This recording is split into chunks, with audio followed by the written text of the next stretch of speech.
হরে কৃষ্ণ, সকলকে ধন্যবাদ মানা। তো শ্রীমদ্ ভাগবতমের তৃতীয় স্কন্ধের অধ্যায় নম্বর 15 এর 17 নম্বর শ্লোক হচ্ছে এটি। তো চলুন আমরা এই শ্লোকটি সম্পর্কে জেনে নিই। তো মূলত এই শ্লোকটি হচ্ছে যে বৈকুণ্ঠ লোকের অধিবাসীগণ কীভাবে বিচরণ করেন সেটি সম্পর্কে বলা হয়েছে। তো চলুন আমরা শ্লোকটি একবার পড়ে নিই।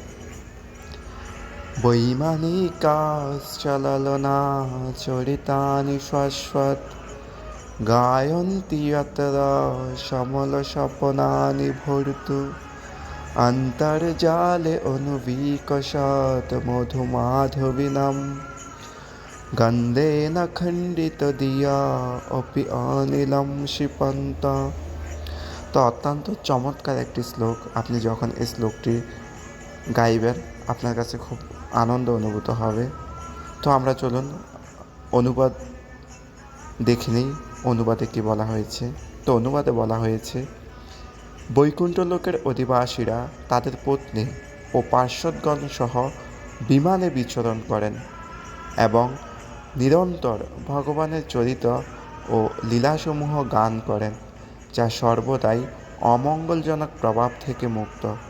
শ্রী ভগবানের মহিমা যখন তারা কীর্তন করেন তখন মধুপূর্ণ মাধবীলতার প্রস্ফুটিত ফুলের সুগন্ধের কথা উপহাস করে। তো আমরা বৈকুণ্ঠ লোক সম্পর্কে কিছুটা ধারণা এই শ্লোকটি থেকে নিতে পারি। তো এখানে অনুবাদে কী বলা হয়েছে, যে বৈকুণ্ঠ লোকের যারা অধিবাসী রয়েছেন, যারা সেখানে বসবাস করেন, তারা তাদের পত্নী অর্থাৎ স্ত্রী এবং পার্শ্বদগণ সহ, যারা পার্শ্বদ রয়েছেন বৈকুণ্ঠ লোকের, সেই পার্শ্বদগণ সহ দিব্য বিমানে বিচরণ করেন এবং নিরন্তর অর্থাৎ সব সময় ভগবানের চরিত্র এবং ভগবানের লীলাসমূহ কীর্তন করেন, যা সর্বদাই অর্থাৎ যা সবসময় অমঙ্গলজনক প্রভাব থেকে মুক্ত। ভগবানের মহিমা যখন তারা কীর্তন করেন তখন মধুপূর্ণ মাধবীলতার প্রস্ফুটিত ফুলের সুগন্ধের কথা উপহাস করে। অর্থাৎ সেখানে ভগবানের মহিমা যখন তারা কীর্তন করেন, মধুপূর্ণ যে মাধবীলতার যে প্রস্ফুটিত ফুলের সুগন্ধ রয়েছে সেটি কথা উপহাস করে।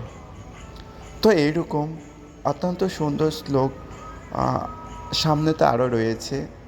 তো এই অধ্যায়টির নাম হচ্ছে ভগবত ধামের বর্ণনা। আপনারা শ্রীমদ্ ভাগবতম অধ্যয়ন করলে দেখতে পাবেন যে তৃতীয় স্কন্ধের 15 অধ্যায়ে ভগবত ধামের বর্ণনা সম্পর্কে বিস্তারিত বলা হয়েছে। তো এক একটি শ্লোক অত্যন্ত গুরুত্বপূর্ণ এবং আনন্দদায়ক।